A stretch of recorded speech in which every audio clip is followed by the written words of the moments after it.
those people also came from societies where they were pretty rough and there was frontier justice. And that frontier justice created a pleasant society, right? So to speak. Would you agree with that, Nate? Yes. You were motivated to be nice. You were motivated to be nice. Welcome to Nice Ashes. Join hosts Mike and Nate for cigars and culture. Let's go beyond the smoke. What are we smoking today, Nate? We are smoking the CAO Nicaragua, and it's a Toro, I believe. Yeah, Toro. And I don't know. The label looks nice. Feels nice. Yeah, I'm excited. I like the CAO country series, so I'm looking forward to it. Me as well. Not sure if people can tell. Maybe they can. But I've had kind of that lingering fall gunk in the kind of the chest and the throat area. I don't know. I feel like I've turned the corner though, so that's good. But my voice is a little deeper or differenter than previously. I could tell, but I was being polite. Hopefully, not polite to mention. Yeah, it's Minnesota nice.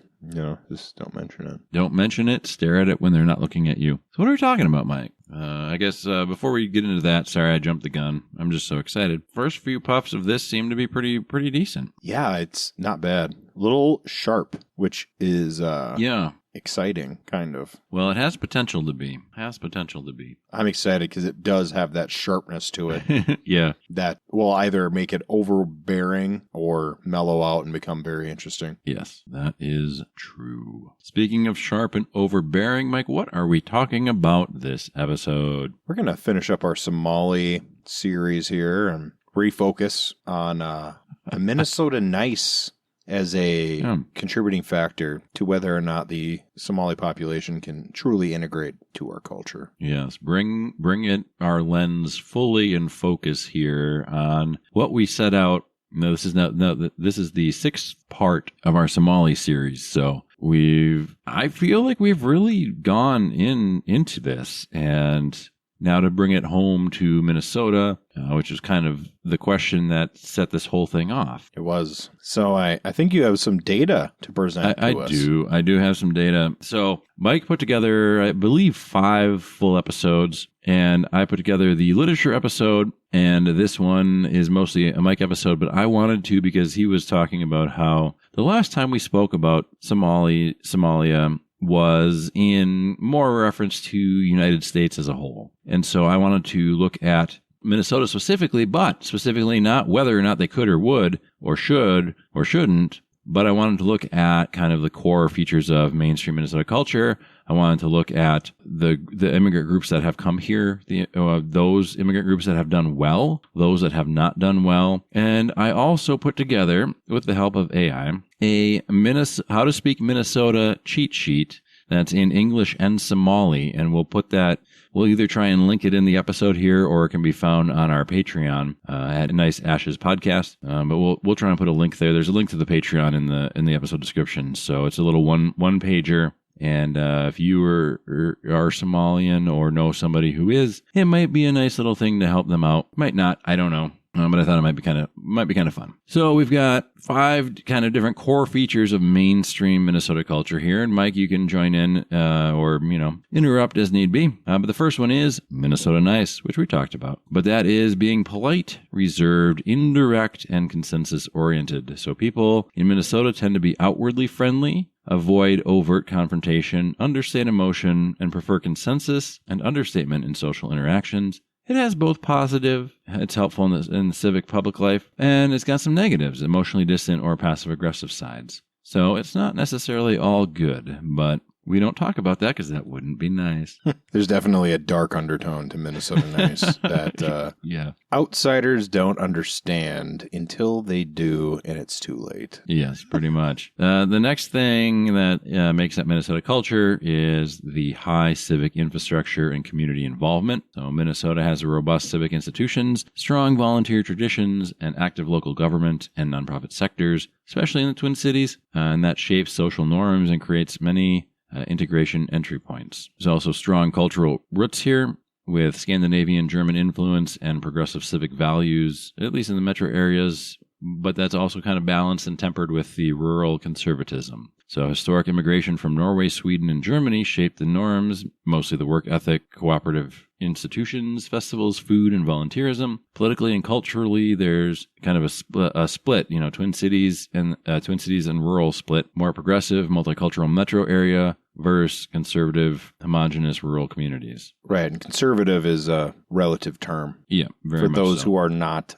from the region. The rural conservatives are more farmer labor oriented. They're socially conservative, typically, not conservative like a Republican nationally would be. Yeah. Minnesota also places a high value on education and work. So education attainment and steady workforce participation are emphasized. Minnesota tends to produce high public school outcomes, but they do have sharp racial ethnic disparities. And immigrant communities are often economically active and fill key labor gaps. And we have practical geography and transport. So outside the Twin Cities, the state's more car-dependent and less diverse. The metro area concentrates most services, jobs, and immigrant communities, which affects employment, access to community support, and social integration. So that's kind of Minnesota in a very short nutshell. Yeah, I'd say that. It's close enough, right? Yeah, I mean, we're not really doing a deep dive of Minnesota culture. We're more looking at an external group coming in and integrating within that. So I think that's enough to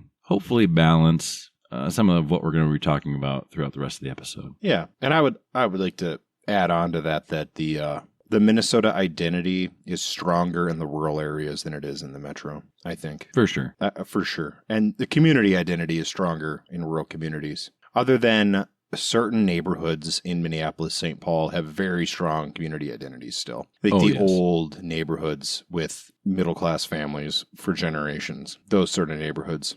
And there's a few in the metro that are like that. They still have a pretty strong cultural identity. But yeah, I would say most of Minnesota and most of Wisconsin have their very strong state identities. It doesn't always mean the same thing all the way across the state, of course, but you've got, I feel in Minnesota, you've got quite a few people, or majority of the people that are proud to be a Minnesotan, proud to be in this state. The same is true of Wisconsin. You've got people that are proud to be here, be in this state, be from this state. They might disagree on other things, the practicalities of actually making things happen and doing things. But by and large, I think the pride of being in this state is pretty much unanimous. Yeah. If you were born here and you stayed here, you probably wanted to. Yeah. You're not stuck. At least you don't feel stuck. Yeah, that's true. All right. Well, I'll transition over to mine. Nate talked about some successful groups. So we're going to start here. We're going to do a little historical integration, and then we are going to move on to the double-edged nature of Minnesota Nice. So to understand this group of people called the Minnesotans, right, we have to look at our main groups. The white population is largely German and Scandinavian, Swedish, Norwegian, Danish, Finnish, those groups. And they largely have the same religious framework, work ethic, and cultural value that created the Minnesota Nice norm. So if you think of the strangeness of Scandinavian culture or the strangeness of German culture, that's directly feeds to why Minnesota is the way it is. We had a lot of towns here 50 years ago where the only person that spoke English was the school teacher and the children. None of the adults spoke English. They were speaking German or Swedish or Norwegian or something, but they weren't speaking English. And those people also came from societies where they were pretty rough and there was frontier justice. And that frontier justice created a pleasant society, right? So to speak. Would you agree with that, Nate?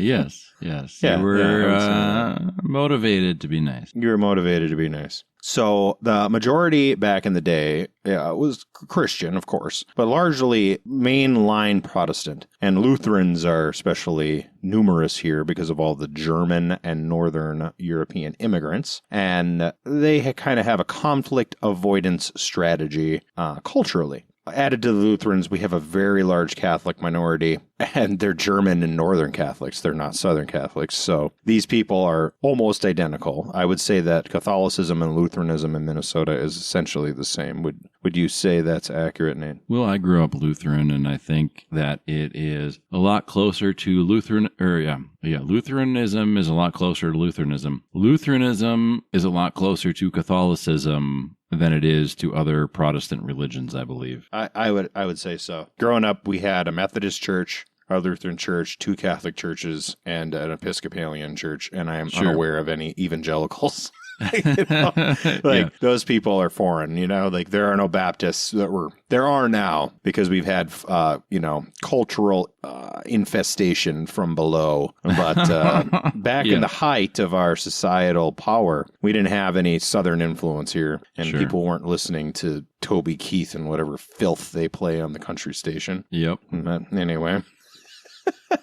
Well, and the funny thing is I've been to some Catholic services, and a lot of the liturgies and I don't know the sing-alongs, not the sing-alongs, but, like the call and responses and the group prayers and things like that, they're very, very similar. It's almost no difference whatsoever, other than the Catholics like to go an extra maybe half an hour, 45 minutes to an hour longer in their services than the Lutherans do. Yeah, I think the Lutheran services are a little bit more relaxed, little less formal, but they're very, very similar. I've been to both also. Yeah. And the Lutherans don't have the kneeling benches or whatever they are, so it's less up and down, but you're still standing up to sing and sitting down, standing up to sing, but you're not doing this up to sing, down to listen, kneel to pray, and up to sit, Yeah, turn around, shake hands, blah, blah, blah. Yeah, that's how she goes. That's the way she goes, boys. There we go. So, obviously, we have the Native Americans, and that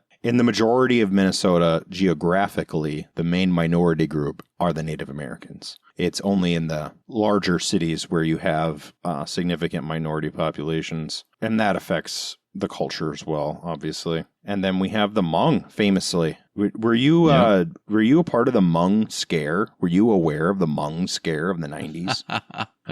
Is that like the Satanic Panic? It is like the Satanic Panic. Yeah. I don't know. I didn't grow up in Minnesota, and I was about, an hour and a half or so away from the Twin Cities, but I was living in Wisconsin, and I don't remember anything specifically about the Hmong crisis or whatever, but I remember some negative comments by my dad and grandfather about Hmong populations. But more about the like Hmong what they were would, never what they going would to eat. integrate, and they were just going to destroy our society because they couldn't follow hunting and fishing regulations. That's what I remember.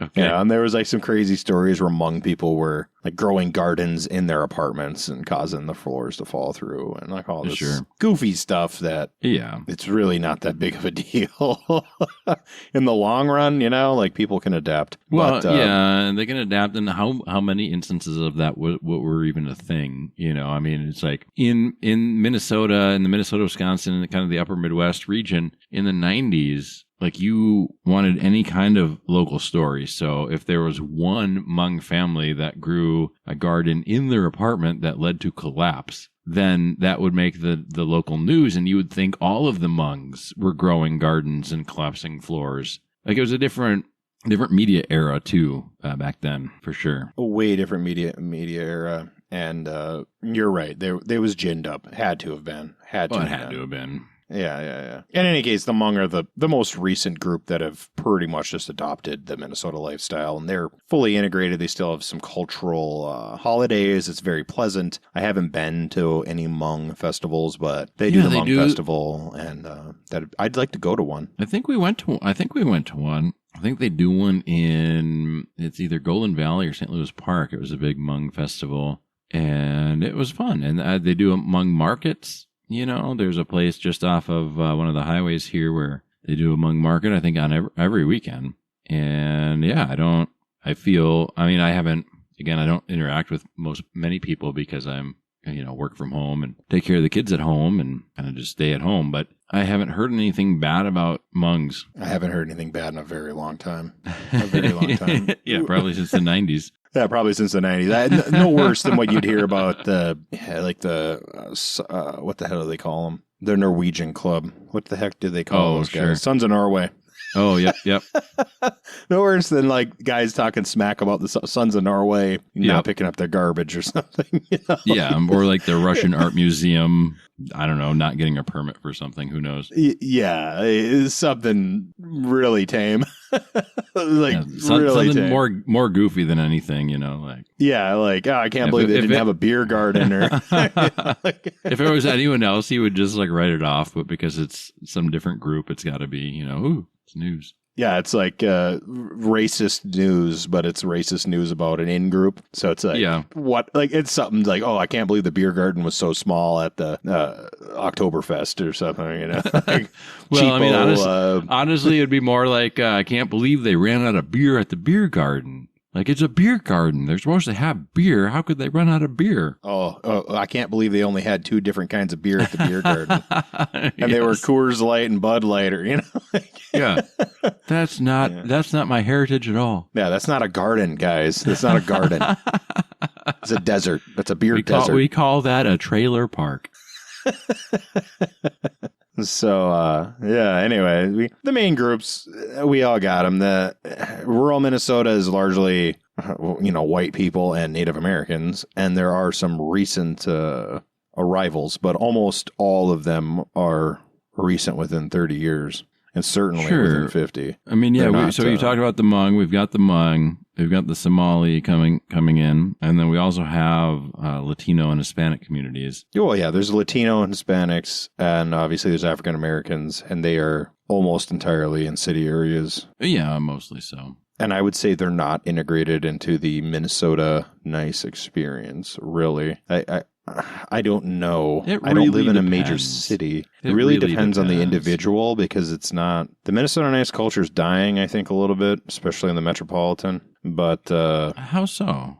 I think it's used as a meme, but I don't think people behave that way anymore. I think that people do behave that way, just not to the extent as was common a generation ago. I think it's dying. I guess I don't know that it's dying. I think it's evolving, and I think it is becoming more sardonic or sarcastic, and they're not doing it for fear of offending someone, but they're doing it in a way to hide the meanness now, where in the past I don't think it was to hide meanness. It was truly to make things nice and smooth things over, which has its own problems and its own fallout. But I think now it's more so to be able to say things that are mean but sound nice in public settings. Oh, sure. Like backbiting women. Yep. That's probably true. I still live in the rural area where people are Minnesota nice still. And and you probably don't say 6'7". I have no idea what that means. I wouldn't worry about it. Okay. I can tell you that... when tourists visit, they have a hard time understanding the subtext of what the locals are saying. And that is why I think it's dying. Because the people who are touristing don't understand what is being said to them anymore. Yeah. They just can't get it. Well, and to a large extent, they don't have to get it, really. I mean... No, it's not necessary until the police come. I mean... That's the thing is it's such a weird time and place where you've got these big metropolitan areas and it's a whole different way of life, which it's always been probably, but in the past, even in big metropolitan areas, you had some semblance of decorum. Right. And now you kind of don't. And you've got all of these Karens, and they can be men or women. It's not necessarily a gender specific. And I'm not trying. If your name is Karen, I'm sure you're not Karen in this sense. But you've got all these people that behave very entitled. And I don't know. I don't know if there's more of them now than before, or if they're just getting more publicity now. But you definitely get a lot more Karens, I think, in a big city than you do in a small community. And we talked about the townies and things like that. And some of the townies could be classified as Karens, I'm sure. 100%. In a different sense. 100%. 100%. So, anyway, we're going to move on to the understanding the Minnesota nice double-edged sword here. I mean, I think the point we're trying to make, to tie it back into the Somali integration thing, is that even Native Americans and native upper Midwesterners are maybe not struggling with, but the culture is kind of being redefined and rewritten as we're talking about this stuff too. So it's not necessarily easy for someone who's been here for their whole life to fit in either in certain circumstances. Absolutely. Absolutely. So on the surface level, Minnesota Nice is usually courteous, reserved, mild, and mild-mannered. And especially so with people from other states. It is initially a welcoming environment, and there is a strong aversion to open confrontation. There's usually no direct open hostility in public, I would say. That is standard operating procedures. Not appropriate. Not considered appropriate at all. Yes. Yes. Though it does happen from time to time. It does happen from time to time. Minnesota Nice is described as being passive-aggressive. So you're very polite to someone's face, and the actual displeasure, the extent of the displeasure is voiced either behind their back or, if they are true Minnesota Nice, in more subtle actions, right? More subtle. Yep. It's one of those things where you say something that, if it were written in a court transcript, would sound innocent. But because of the tone and the meaning and the facial expressions you put behind it, is really quite nasty. Oh, yes. Absolutely. And apparently, it's been reported that people from other places find the indirect nature of confrontation here baffling and potentially emotionally abusive. I don't know. I would tell them to step up their game. Yeah, I would say understand the local culture. Stop being weak. Stop being weak. Pull yourself up by your bootstraps before you come here. That's right. So the tactics of the Minnesota Nice backbiting is disapproval, gossip, and exclusion as social control. And the exclusion, shunning is big. Yep. Big. You just won't be invited. Yeah, I mean, it's not the shunning level of the Amish or anything like that. No. Because No. It's just you won't be invited to the potluck. And then if somebody sees you in public, it's not that they avoid you and don't talk to you. They'll be nice to you to your face. But you're not getting the invite to the next potluck or whatever. Yeah. You're not They'll getting say the you're going to invite be invited to the football but game. you're not. Yeah. They'll say you're invited, but you're not. And that's just the way it is. And then people of color in the United States, they view it as racism, which... It's not racism, but I could see how it would be viewed as racist if you were not from here. Well, potentially it could be racism, but it's so deeply ingrained that it didn't. I don't think it began through any sort of racism. No. It was it's all these like Scandinavian Germans who don't like confrontation, and that's just what it was. And then if you're not of those cultures. Or if you're not raised in that culture, it's very difficult to get a grasp on because everything sounds nice. Even if it's mean, it could be the meanest thing anyone's ever said to you, but it sounds nice. So, it's framed right? in a nice way. It's framed in a nice way. It's, well, hey, guy, I heard that there's meth being cooked in this house. So I would suggest that by midnight, no one's in that house because I heard that lightning was going to strike it at midnight. Yep. Something like I heard that there was a storm coming in and that buildings are going to get hit by lightning. Something like that. It's like not directly saying we're going to burn the house down, but they mean the fucking house is getting lit on fire at midnight. Don't be in it or die. That's it. Well, in a more like a generalized, not hyper-violent setting as that. It could be something like, I've heard, if you're talking to somebody who's having trouble with their wife or something, like, I've heard women don't like asshole men who do this and that and the other thing. That's totally not you, but it's totally them, right? And you can basically say that to their face and just say, well, I'm not talking about you, even if you are. I heard a rumor that... Right, so you could... there's lots of different ways that it goes, and it's very difficult to pick up on if you've not been inundated with it since birth. Right. So. Yeah, the local radio host was talking about this on their show today. Do you listen to so-and-so? Oh, you don't? Yeah. Well, I'm going to tell you what they were talking about. This made me think of you for completely unrelated reasons. Yeah. I didn't make me think you of have I'm a just drinking talking about problem. Yeah. No. Yeah, it's like, well, alcoholics can't afford to have apartments, but I've heard that if you're depressed, you'll drink a lot at the bar. Yeah. I heard on the radio 1 in 2 are alcoholics, and it's certainly not me. I know it's not you, though. That's just a stat. It's, Just a stat. So, this style of communication is difficult to understand if you're not local. It's even difficult to understand for the locals. So, for sure. Yeah, sometimes for sure. And this will cause communication issues. And a part of Minnesota Nice is what isn't said as well. There's a component to that, too. Because you'll just won't say anything, and you'll let it sit. You'll let the silence sit. And that speaks in and of itself. And that sort of communication style is not helpful.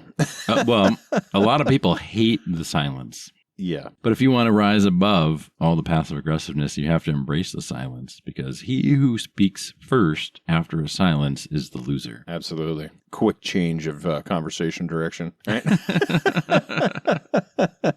So, the Minnesota, we expect communication to be indirect, usually. There's a lot of understatement. There is significant restraint in your emotions.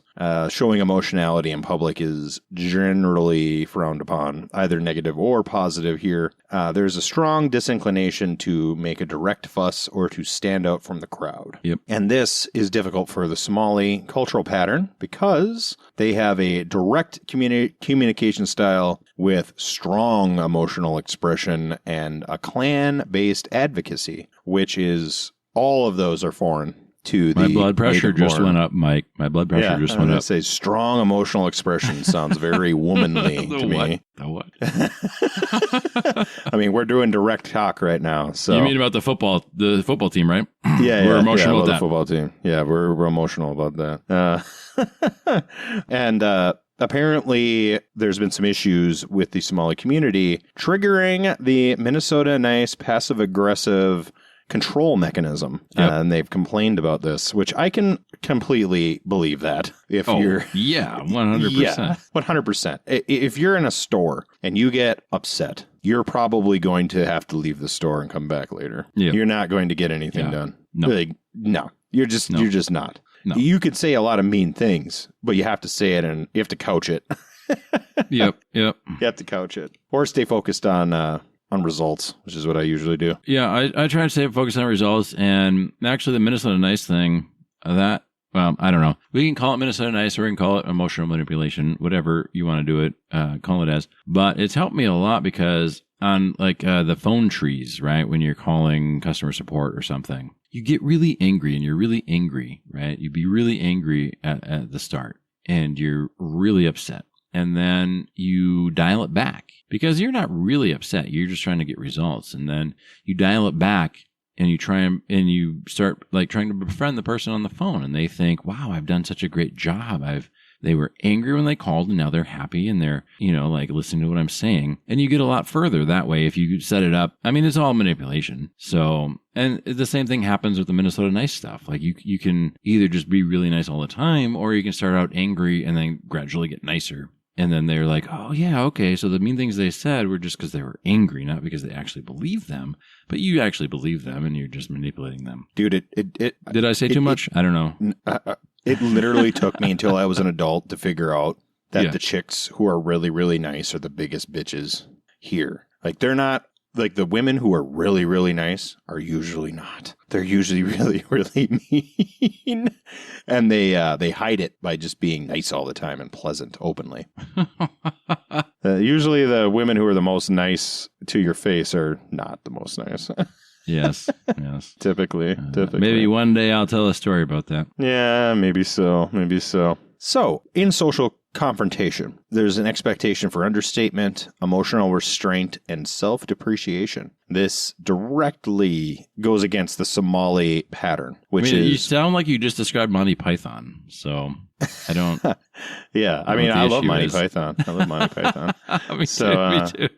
Yeah. But yes, it goes against the Somali... the Somali pattern, which is strong in-group advocacy, strong solidarity, very overt religious practices, and clan loyalties that conflict with the individuality that is expected here and the social conformity of our society. Sure. Mike, I've got and this might be then greater than just Minnesota, but since we don't show a lot of emotion, I remember there was an episode of House where, Hugh Lowry plays Dr. House. He's kind of a sarcastic asshole. And there was one other male doctor who was doing well, and a female doctor pulled Dr. House aside and said, look, if you want to let him know he's doing a good job, you need to give him the open palm on the shoulder. And that will let him know that he's doing a good job without you having to say all of this stuff. And it's kind of like that emotional conversations we avoid. And it might be Americans in general, but specifically, I think here in, Minnesota, Wisconsin, the Dakotas probably, maybe Iowa, I don't know. But we kind of like avoid those kind of conversations about emotions, which is different than especially what I've read of the, Somali literature and stuff. So it's a hurdle for sure. It's a hurdle.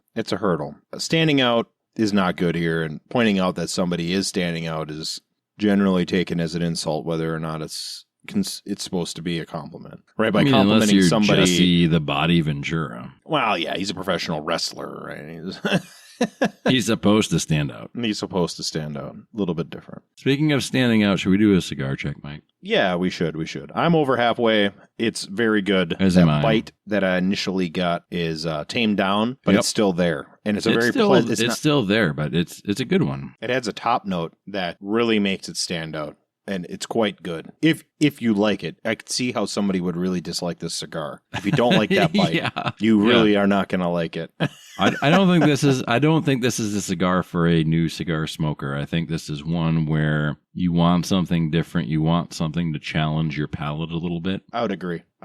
So, yeah, this passive-aggressive style creates a punishment trap for the Somali community, potentially. Probably does, right? Oh, yeah, it has to. That's the whole reason you're passive-aggressive is you get them to fall into their own trap. Well, right. So, in the workplace, polite professional interactions create a barrier for advancement. In social interactions, friendly interactions at the surface don't necessarily mean inclusion in the group, and that subtext is lost on people who are not native Minnesotans, let alone native English speakers. Sure, because you get good feedback, presumably, right? If it were typed out, you could read it and it would sound good. But because of all the other social cues, even if somebody says it's good, that doesn't mean that's necessarily what they believe in the backroom talks or the actual practice. You're not going to the next potluck, or you're not getting the next advancement, or you're not, being asked to spearhead the next project, whatever it might be. Right.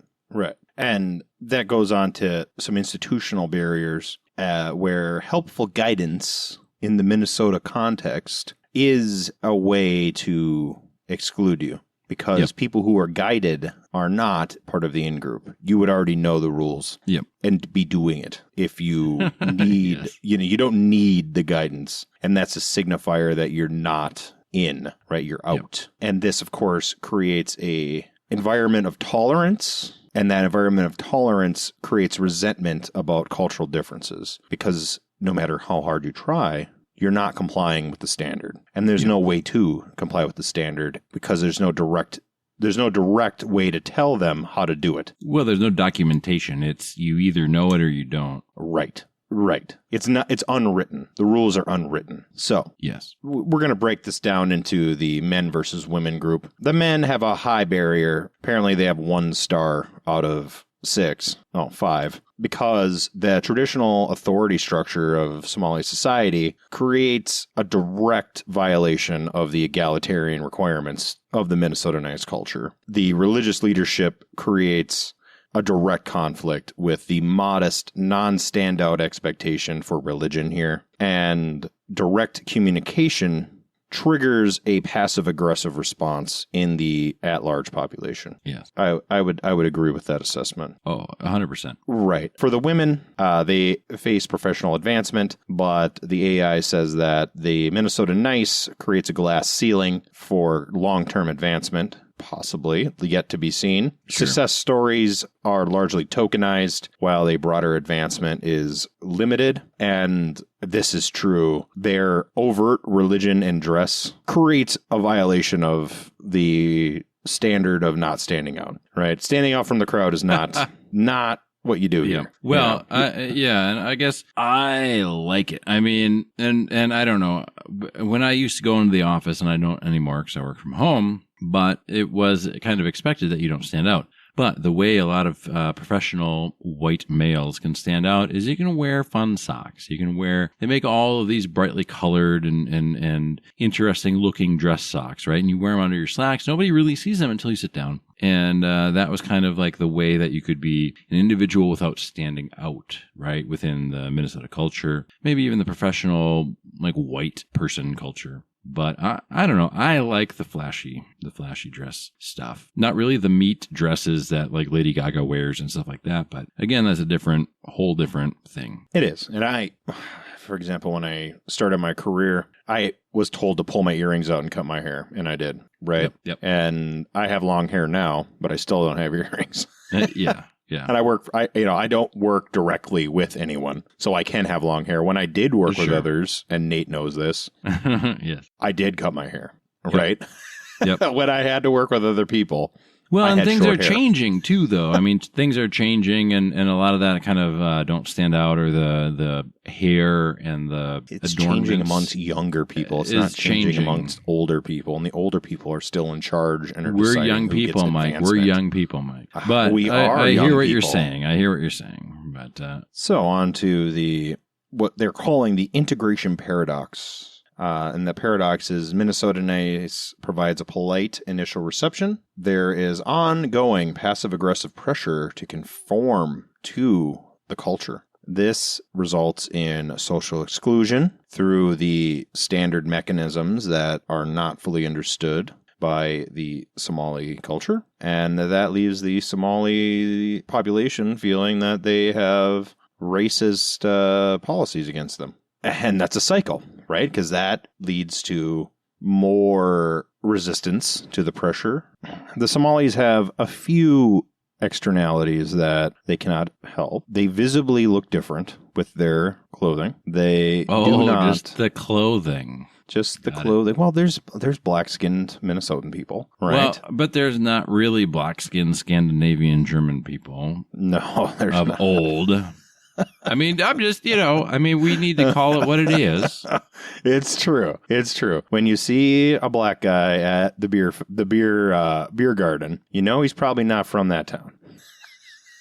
Which is fine. I mean, yeah, if it's one thing that unites Minnesotans and Wisconsinites, the upper Midwesterners, it's drinking at the beer garden. So, I mean, that goes a long way. But again, most Somalis are practitioners of Islam, or they're Muslim or whatever, and you don't drink. So it's kind of hard to bridge that gap if you don't. And I'm not saying that's right or wrong. It's just, it's probably wrong, but it's wrong. How it is. And that goes into the next little issue they have by standing out is that they don't participate in the beer culture. They don't go to the breweries. They don't do the beer garden. Yep. And when they do go to these events, they demand special accommodations. They eat halal, and they request extra things. And that is in direct violation of Minnesota Nice, right? You deal with what's there, and you complain about it after. You don't complain before. Yeah, you find a girlfriend not from here, and they'll get you your extra ketchup packet from the server at the restaurant. That's right. They'll get it. You don't do it yourself. No. You just don't go back. You don't go back to the restaurant ever again. Or if you do, you order a little more carefully. You know what I mean? Yeah, exactly. You're a little more specific. Yes. So, anyway, culturally, they just don't fit with a lot of the expectations and a lot of the things that we do. Well, and I think Mike too, though. I mean, part of it is as we're going through this, and it's kind of a critique of our culture as well that we've built. I mean, not necessarily you and me, but that we've grown up in, where it doesn't really sound like our culture here is very open and welcoming to outsiders, which is a major flaw. And so, I mean, we talk about, that's part of immigration is you're supposed to fit in where you go, but also to be a good person and to be a good citizen of anywhere is you need to be tolerant of people different than you. And it really sounds like, and the younger generation is probably different. Hopefully. I mean, as we've said with the Somalis even, the older Somali generation isn't interested in integrating with the infidels, right? Or the Americans, the evil Americans. Whereas the younger generation really wants to learn and integrate. But the older generation here doesn't want to admit more members. And the younger generation, hopefully, I mean, I know I do, wants to admit new members because we learn more that way. We become better that way. We can question things that we do because we have somebody that hasn't grown up in it, and it can shape our future, right? But again, like that's not the prevailing right now, but it could be the prevailing in the future. It could be. Good decision making is heavily reliant on good data set. And the only way to get a good data set is to get people who have different ideas, because you can create blind spots. And people who can see things from the outside. Yeah, absolutely. The outside view is crazy important. Absolutely. So we now have kind of a baseline understanding of the Minnesota culture and why the Somali community specifically has a difficult time falling into the cultural norms. So we are going to go through our revised long-term integration projection. Yeah. It has a catastrophic outlook. Okay. It has a 2 and a 1 star. I'm going to guess. Well, I've got what an incoming immigrant population needs to do to be successful in Minnesota. Do you want to do that before you do the catastrophic, or do you want to do that after? Let's do it after. Okay, sounds good. So we downgraded the outlook from 2 stars to 1 star. Minnesota has an invisible barrier system. Unlike historical immigrant groups who face direct discrimination, they could identify and address. The Minnesota Nice creates an invisible barrier. It appears friendly, but it's not nice. Somalis may blame themselves for integration failures rather than recognize systemic passive-aggressive exclusion. And there isn't a clear path to resist because fighting back invisible racism is very difficult, right? And I don't think it's racist. I Well, think it's cultural. Again, yeah. I mean, racist it amounts to the same thing. It amounts to the same thing. Racist is a stretch. People from California or New York face the same barriers, honestly. Yeah, they do. Even more. These other groups face. So it's not necessarily skin color. It's just you're not from here. You don't know the way things are here, and that's it, basically. I mean, it really doesn't. It doesn't matter if you're from Somalia, from Ethiopia, from California, from Arizona or Texas. Like any of these places, it doesn't matter because you're not from here and you don't understand the culture here. And it's kind of fucked up, honestly. Right. And that goes on to our number 2, which is the cultural practice incompatibility. If you're from California, you can modify your behavior. But for the Somali culture, their core religious and cultural practices are an inherent violation of the Minnesota Nice conformity. They can't help but standing out on their religious practices. They can't abandon the community solidarity for more individual realization, and they will not adapt to the indirect communication style that's necessary to succeed here. Well, at least not within the first maybe 1 or 2 generations. Not within the first 1 or 2 generations, and I think it makes it worse that they are largely in a single community in Minneapolis where they don't have to interact with the outside world if they don't want to. Like if you're a Somali immigrant and you don't want to interact with people who are not Somali, you don't have to. It's entirely possible for you to spend your day and not talk to a single person who was born here. Yep. Good or bad. I'm not trying to make a judgment statement on that. Statement. I'm not making a judgment statement on that. One of those facts. And this has led to what is possibly a permanent outsider status. There'll be polite professional interactions. There'll be surface level involvement. But advancement is most likely going to be blocked through the Minnesota Nice exclusion mechanism. Yep. And damage on the Somali community side is there might end up being trauma associated with being rejected. Maybe culture-wide. Hard to say. Yeah, I mean, it's difficult to say because I think that current state I don't disagree with anything. I mean, current state, I don't disagree with anything. But you get these new generations and they change and they adapt and they overcome. And that's not just the Somali new generations, but that's the Minnesota new generations. That's the, Swedish, German, what have you generations. That's kind of the great thing. The difficult thing is it doesn't happen immediately. It doesn't happen right now. And it's tough because of the things that we've talked about in the previous 5 episodes, where you've got a country where it's been perpetually at civil war and, fight or flight, survival instincts, survival mode. And you come to America and you pick, for whatever reason, I don't really know why, but you come to like a passive aggressive state where we're going to be nice to your face, but that doesn't mean anything when it comes time for, the rubber to hit the road. So,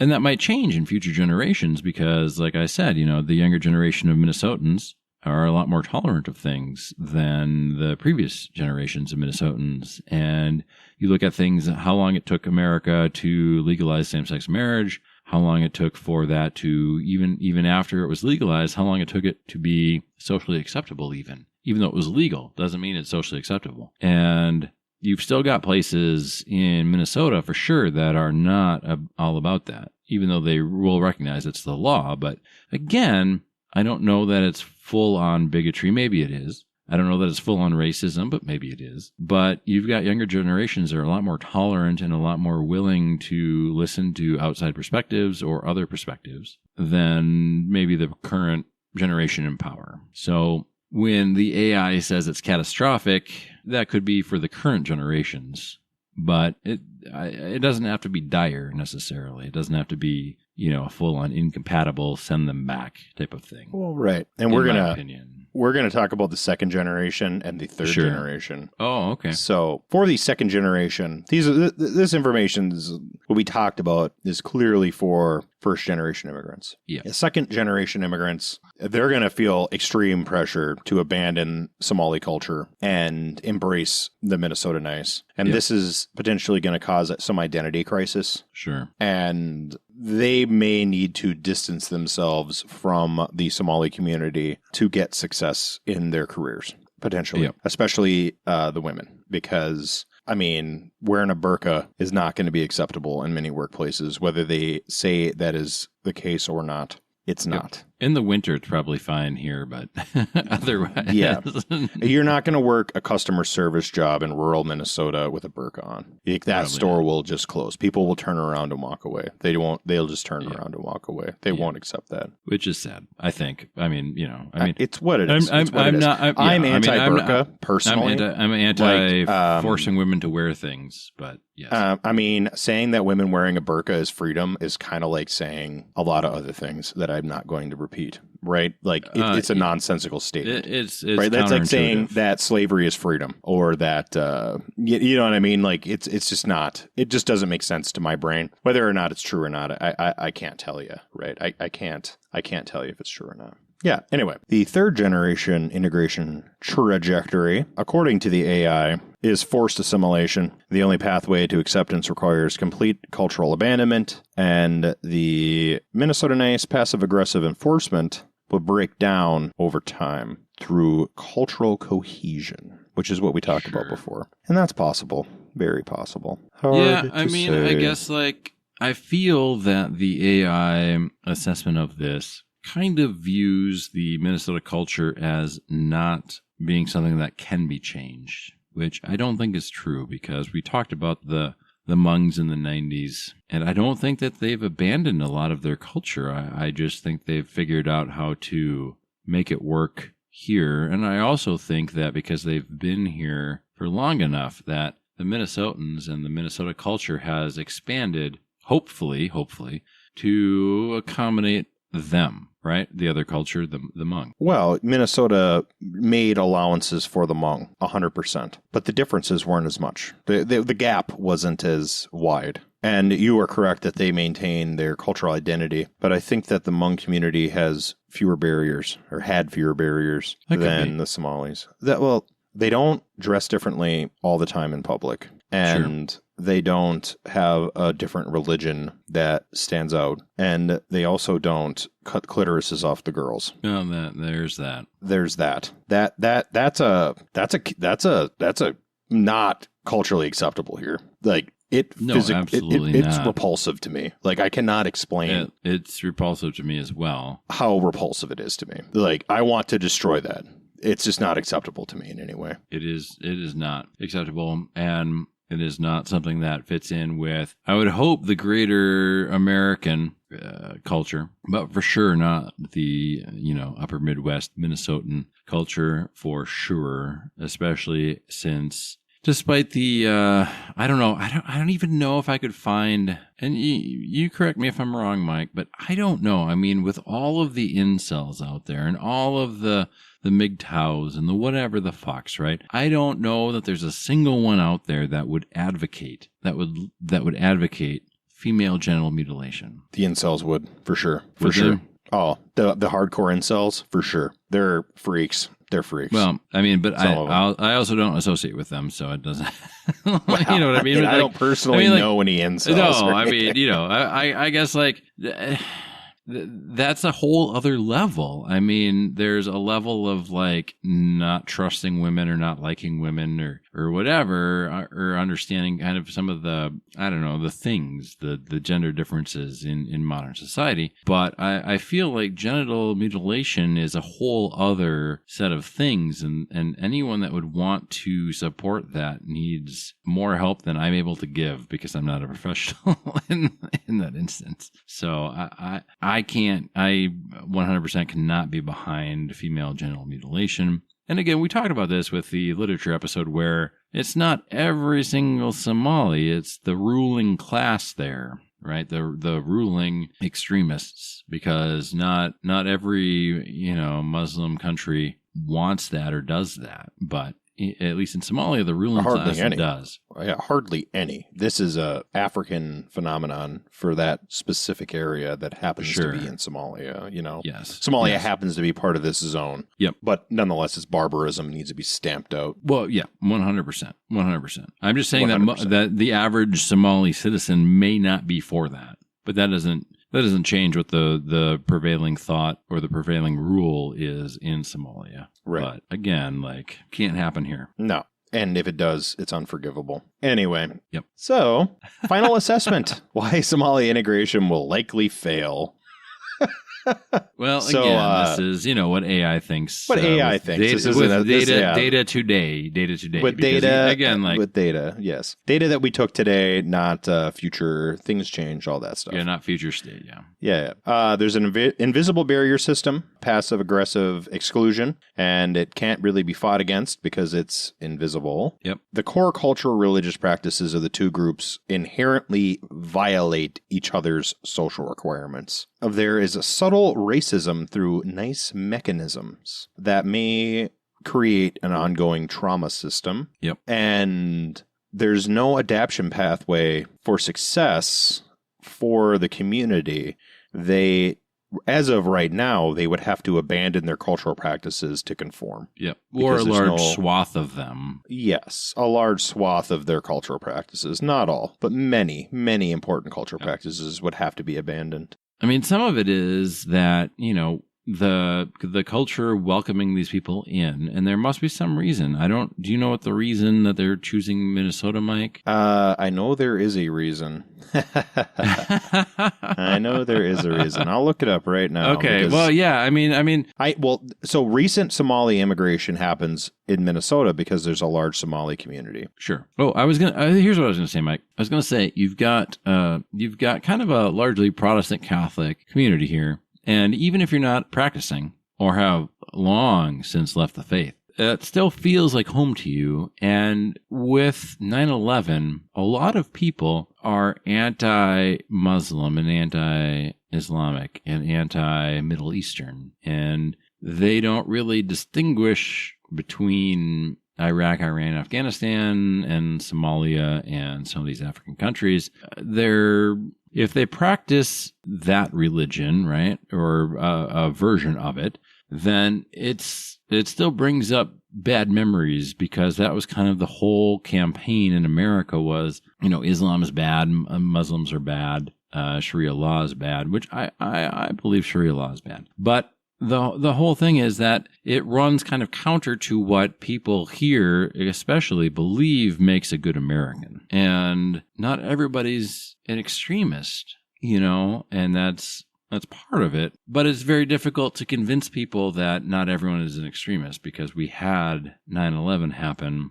And we're going to talk about that later in this season. But that happened, and there are people that still have the Toby Keith mentality of that event. And it's difficult. And I think the younger generations, and I think what the AI is maybe not taking into consideration is that not only do the people coming in need to change and adapt, but the people who are already here also need to change and adapt. And they will, and they have, and they historically have. But it's a matter of time, and it's not instantaneous. It's not, we left our shithole country and we came here to Minnesota and now everything's going to be great.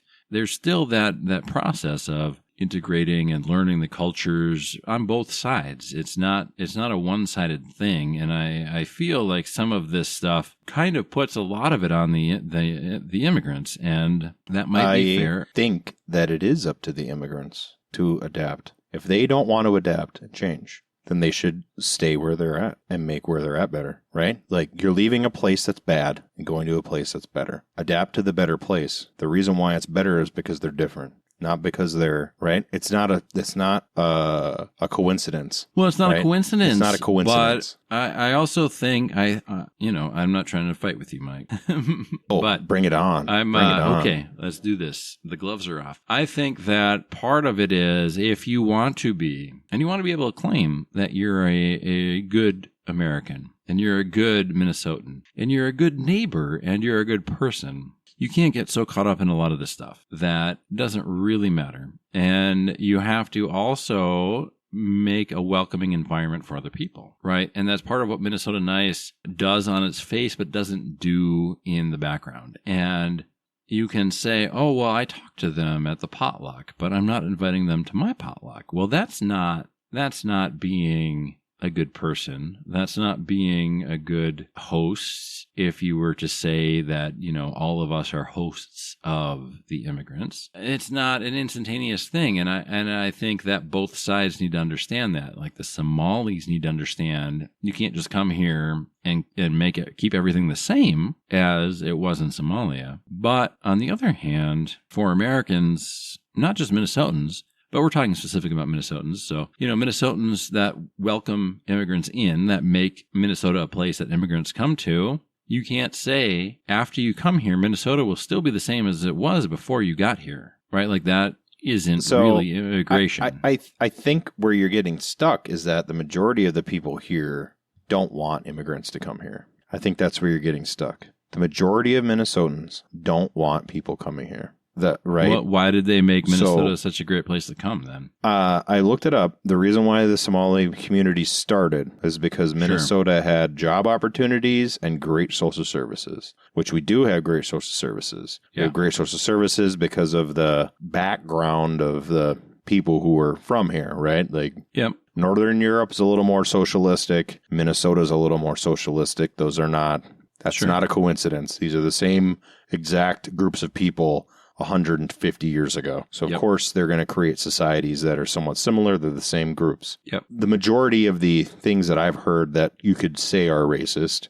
and they are in some ways, they're talking about the differences in behavior. And they don't want to accept different behavior. And in some ways, I don't blame it. Well, I expect blame them certain either. Behavior pattern of my neighbor, right? Like, I'm not inviting somebody over to the shotgun meet to shoot some trap if your girlfriend's wearing a tarp. Like, you're not invited. I don't want you around me. That's just not my culture. I don't want that. I don't want my wife to wear a tarp. I don't want my friend's wife to wear a tarp. Like, that's not how we treat women here. I'm not going to accept that. And you can say something like, oh, it's cultural and they choose it. And no. No, I don't believe they choose it, Mike. But here's the deal is all of those women in tarps, Mike, they're actually men. That's how they can have their homosexual relationships, is if their partners have to wear a tarp. You took it. You took it there. You took it. You don't know who's under there.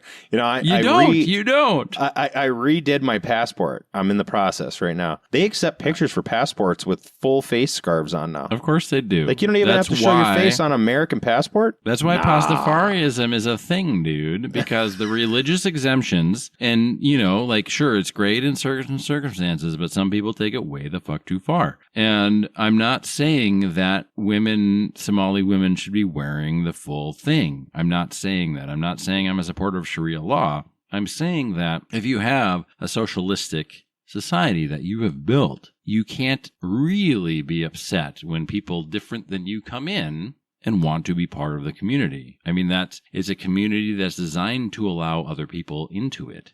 And I'm just saying that from what I've heard and from what we've talked about is that all of like 100% of the changes are being put on the population coming in, which to some extent could mean the extinction of their culture and their society. I'm not saying that everyone needs to be fully covered. I'm not saying female genital mutilation should be allowed to survive. I'm saying that, you know, usually in a lot of things, there needs to be kind of compromise on both sides. Not to the extent of female genital mutilation, not to the extent of Sharia law. There can be. But, I mean, in the same way, at the county fair in the county in which I live, there was an evangelical booth this year. And people avoided that area. There was nobody in front of that thing. Yeah. People didn't want anything to do with them. Nothing. They wanted, they don't want to deal with it. We don't want your Jesus talk at the county fair. All right. They want to go to the beer garden. They want to look at the animals, look to see the neighbor's flower arrangement, go to the booths, get some fucking free stickers and go home. See who's got the fattest fucking pig. Yeah. Yeah. They want to guess the thing and put their name in the thing and say hello to ride the tilt-a-whirl till they spew. Yeah. Say hello to some classmate that they haven't seen for 30 years and pretend like they're still friends. You know, and that's what they're there to do. And that religious group that had their little booth, they were there, and you could see that the only people over there were people that were already a part of their church, and nobody else wanted to make. You know who doesn't have a fucking booth? The local Lutheran church, because they're not advertising.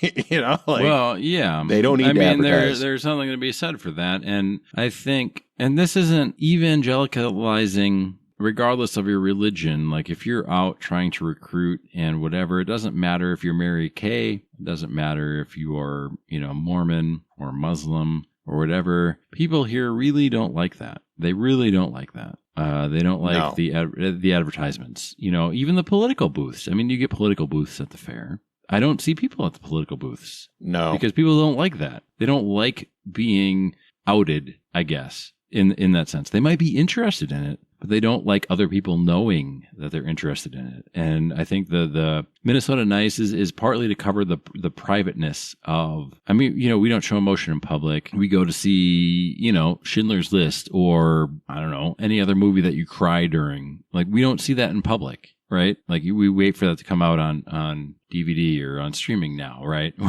Where we can cry at home and nobody has to see us cry. Our culture here is not big on showing emotion in public, and that extends to, we don't want to show unless it's football, we don't want to show our preferences outside of the home. Like, we don't really want people to know how we're voting. You know, cheering on sports ball day is fine, but we know we're going to get ribbed for it if we're cheering for a different team. And we don't really want people to know those like inner, deeper things. And a lot of other cultures, European, Somali, a lot of these other cultures, that's what kind of drives them is people's other beliefs. And we don't do that. That's not what we do. And that's, you know, maybe to our detriment. But again, like, I feel that a lot of the stuff we've talked about has been how can they fit in with us and not how can we make it better for them. And I'm not trying to be, I think we can make it better for them. Bastard.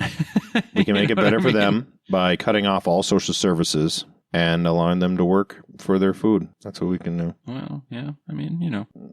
There's certain things. You know, that's obviously an exaggeration, but. Well, yeah. I think that there needs to be zero tolerance for certain things. And well, understood. We need to establish that instead of tolerating half-ass things that we can't. Yep. We should have zero tolerance for the things we can't, and the things that we can, we should try our best to allow integration. Well, and part of it is the Minnesota nice thing, right? Like the stuff that we simply cannot tolerate, we don't really say. No, it's right? considered rude. And we can't say that, but if we did, right? If we did say, look, this is incompatible here.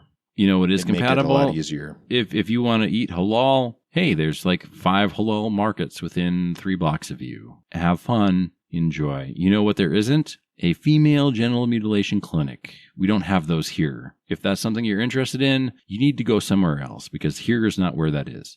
If we could be clear about things, because Minnesota nice, it's a big barrier to overcome for them, and we're never going to get away from it fully. But it doesn't necessarily do us any favors either, because we've got these groups of people that they're literally living here right now. And there are some things you need to be able to communicate clearly, whether it be with immigrants, whether it be with your spouse, whether it be with your friends, that you just need to communicate clearly, because if you did, everything else would be so much easier. You wouldn't have to be doing the wheels within wheels, dune level planning bullshit. You could just say, look, I don't like when you do this. Just don't do it, and it won't be a problem. Some of it's on us. I'm just trying to say that. I'm not trying to say like they shouldn't. Immigrants should adapt to where they're going. That is a thing. But in that same breath, we're not doing ourselves any favors. Well, we're not doing ourselves favors because there is no clear social expectation that is enforced. There's too much waffling, right? Yeah. And it's kind of like I'll tell a little story. On Halloween we went to a late play.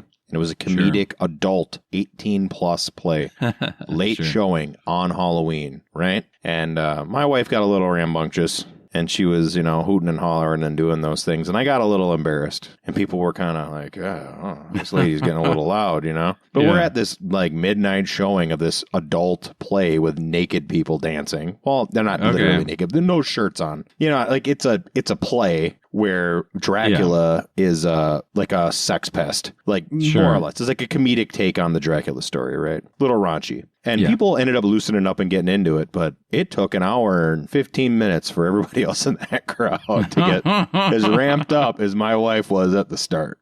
Well, I've met your wife. She's easy to ramp up. So she's easy to ramp up sometimes. Everybody came. You could tell right away. The room was baked to perfection, if you know what I mean, right? This is late on Halloween. Yep. Everybody's feeling pretty tuned. Yeah, you have to. But even then, everybody's tuned, and it took an hour of this raunchy play for people to interact a little bit with what's going on. And it's that's the Minnesota nice. The people there didn't want to be rude to the actors, so they weren't cheering as loud as maybe they would have inside, right? They're clapping. They're not woo! Well, and I've ran into a little issue with that too, because I've traveled a lot across the country here, and I've spent time in England, and I had an issue with my sister-in-law where they were performing at an open mic. And there was another artist that was talking about their struggles with their father. And I, made noises in agreement with this person, or solidarity with this person. And this person happened to be a different race than I was. And my sister-in-law took that as a racist vocalization, which it was not. It was not intended as such. And I didn't feel that the other artist took it as such, but in this region of the country, most vocalizations are frowned upon. So that might have been, just me not being true to the, quote unquote, Minnesota nice. Possibly. My ponytail is not Minnesota nice where I live. Well, very sure, yeah. It stands out. People don't like it. Marks me as an outsider. Whatever. I dress like an outsider. I don't dress like people that are that live here either. Yeah, I lived in the Western United States for so long that I wear cowboy cuts, and that's you can't even buy them in the store here. No, you can't order them there. Yeah, you can't even get them. And that's part of it too. Is I would like to think we're the younger generation, even though there's generations now younger than us. But that's all stuff that can change, and that's all stuff that is currently changing. And I don't know, can the Somalis fully integrate? I'm sure eventually, right? It's going to take work on both sides, or time. It might not even be work. It might just be time on both sides. But the more you travel, I mean, the more you see where you came from in a different light. And a lot of times it's good. You know, it's comfortable. It's good. You can understand why things are the way they are. But you can also understand why things might be or could be better than what they are, too. So right. I think, you know, if you can get out of your hometown, I think that's good. Even if you want to go back, even if you love your hometown. I think it's good to get out and try and experience something different. Unless your hometown is a major city, man, you better be leaving that hometown. They're nothing. They're nothing in rural areas right now. You know, I mean, you're not going to live a long, happy, prosperous life if you are not.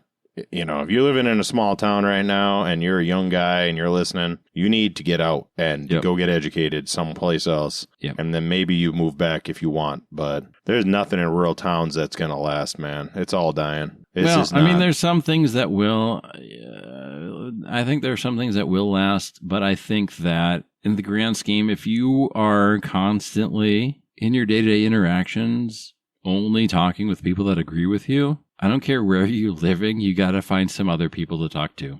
I mean, you need to be challenged. You need to have opposing viewpoints. You can't survive in a place where you're only getting constant reinforcement. For sure. That's the way cultural ignorance grows, right? Because your gap just gets wider and wider and wider. Your gap of misunderstanding. Yeah. And everybody falls prey to that. And being aware of it is human nature, for sure. Is huge. Yeah, it's human nature. Yeah. And I'm stuck in the culture, so I like it, but there are downsides to it, dark downsides for sure. Yeah, but you also chose it. I mean, you chose it. Yeah. And you've lived other places. I chose to move back. I lived other places for the majority of my adult life. And because you've lived other places, you're aware of those dark downsides where somebody who never left would not be. They would have no idea. No, the people who stayed here, I don't even talk to. Like, they're not in the... They're not doing the same things that I'm doing. Well, they don't really have anything interesting to say because they never left. No, they don't have any other opinions. Yeah. They think that a town that is 5 minutes away is like a different town. They don't like the way that I view it is regional. Like if you're in a little group of cities and there's all town and no country, that's one town. Like you can call it whatever. But if you drive and from point A to point B, there's constant houses. That's one place. Like, it doesn't matter. Like that's one place. And you can pretend that it's not, but that's some pretty towny thinking, right? Oh yeah. Yep. 100%. Yeah. You're all in the same pool. Let's put it that way. Yep. So anyway, I am done with my cigar. I've been done for a little bit. Well, I wanted to share with the listener, and this photo will be on our Instagram. So if you don't follow our Instagram, Nice Ashes Podcast, you should. But the inside of this label is fantastic.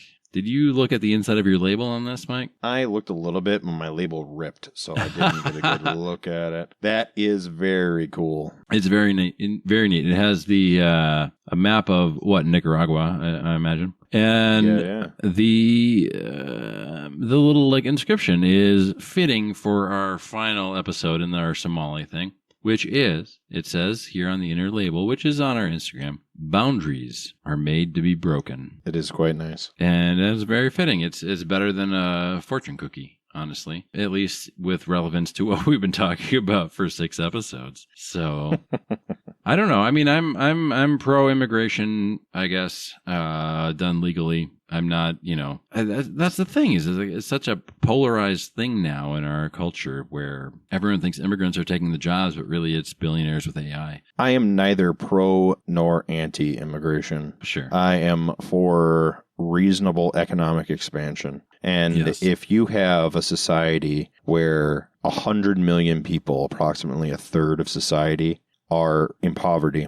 then can you take immigrants? Right now, as we record this, SNAP is going to get funded, which feeds 100 million people, of which 66 million approximately are children or disabled people. Yeah. And in order to pay for that, they're going to cut the school lunch benefit for poor children. Yeah. Now, simultaneously, while the government is trying to starve a third of the population, they're giving $40 billion to a foreign country to beef up their literal cattle and grain industry at the detriment of our own. Yeah. That is where I'm at. Like, if we cannot take care of basic things here and not give away our money to foreign competition, then we don't need immigrants. We don't need the government either.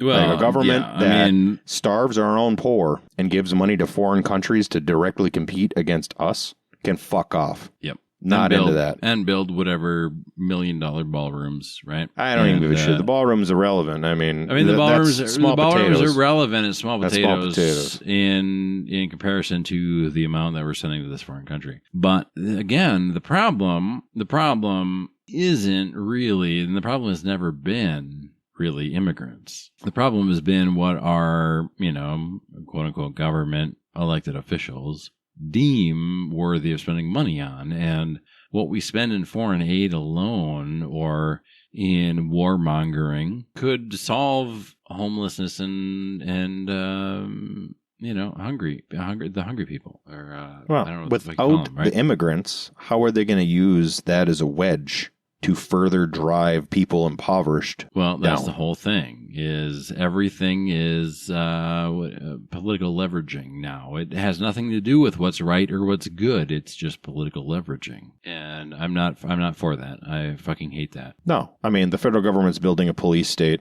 where armed government officials wear masks and commit raids on private property. Yeah, but what's funny is a couple of years ago they wouldn't wear masks because they couldn't breathe through the masks. But now all of a sudden they can. Now they have to wear masks to protect their identities because internet. So that's obviously they're doing things that aren't strictly legal. Right. Like you don't have to hide your identity if you're doing legal things. Yeah. Guess who doesn't wear a mask to hide their identity? The firefighter or the EMT. You know what I mean? Yeah. Or you or me when we go to work. Yeah. No. Not at all. Not at all. Yeah. Fuck all those people. Yeah. Jesus. And you know what they're not doing? They're not arresting that farmer who hired those illegals or the business owner or the factory manager. They're not putting those people in jail. Oh, no. They're not arresting the millionaire or billionaire who hired them. It reminds me of the drug war. Let's arrest all the people who are using drugs and not, I don't know, stop the CIA from selling cocaine in L.A. Maybe that would help. That might help. Maybe. If we stop the CIA more, it might do more for our economy and our, culture than anything else. But that's just me. I mean, people still believe that that's like a lie. The CIA is not selling cocaine. They've admitted it. They publicly admitted that they did it. Of course they have, yeah. Yeah, it's not a secret. We don't do it anymore, but we did it in the past. Yeah. MK Ultra, they used to do that. They used to use mind control to create zombies. Yeah. It's not like Charlie Kirk was shot by a fucking Mormon zombie in Utah or anything like that. Nothing weird like that. We used to go to Epstein Island, but we don't anymore. Yeah. There's only one Epstein Island. I mean, there's like a million little tiny islands that are all private. There's still money flowing through everything, but we got the guy. He hung himself, of course. Of course. I mean, of course. Yeah. It's like, the shooter's trans girlfriend has no internet history and has now disappeared off the face of the earth. Weird. Convenient though, but also weird. Nobody's ever seen. Yeah. Weird. It's got to be something somebody hates, and whoever we think the most people are. But yeah. Who the hell? There was a shooter a while ago, and it was like a pro-Muslim, pro-Christian, pro-Israel, anti-Zionist, anti-Muslim, anti-Christian. Like, it was everything. This person had everything. Super convenient. Yeah, it's like every group for and against. It's like, oh, that's not a plant. That's not a plant. Let's just name a boulevard and a holiday, Let's do it. Well, anyway, we don't want to bog you down. We were listening about Somalia. What were our final thoughts on the cigar? I liked it. It was really good. I think if you want like a little more complex or a little different smoke than what you're used to, this is a good one. Yeah, I would say this is not a beginner stick. This is for somebody who smokes cigars. I put it down as a 4. I don't think it's 5. It's not perfect. It's but it's very good. Very good. But I'll put it as a 4 as well because I really liked it. It was good. I smoked it all the way till I burned my fingers, and then I couldn't like smoke anymore. So I'll give it a 4. It wasn't super, super, super fantastic, but it was really good, really different, very unique, I think, in the grand scheme. It was unique. It might even be better than a 4 if I smoked a second one. And it would need more thought. Yeah, it was very good, but it was very unique, and I do recommend it strongly. Yep. But only for those who are ready for something beyond the normal. Yes. So anyway, thanks for listening. Try and be tolerant, but don't compromise on female genital mutilation because that is not okay. Thanks for listening. If it feels good, do it.